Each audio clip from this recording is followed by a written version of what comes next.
First time Anthrax played LA was at the Country Club out in Reseda in 1984. We actually played 2 nights. It was Anthrax and Raven, and we actually had Stryper opening for us, which was that was a whole a whole other thing. I mean, if you're familiar with them, they were a Christian band.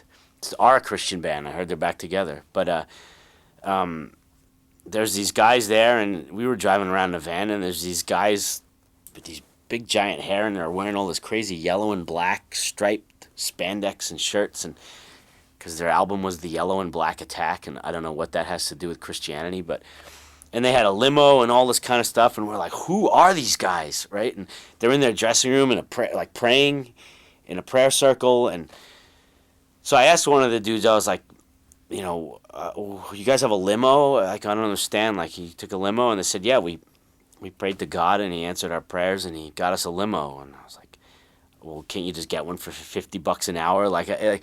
They go on stage, and they're throwing Bibles into the crowd, and this is an Anthrax audience, and they're up there, like, tossing Bibles out into the audience, and the Bibles are coming back, whoosh, whoosh, just, 100 miles an hour. Kids just winging these Bibles back at him, and I was like, man, why is this, like, how did this happen?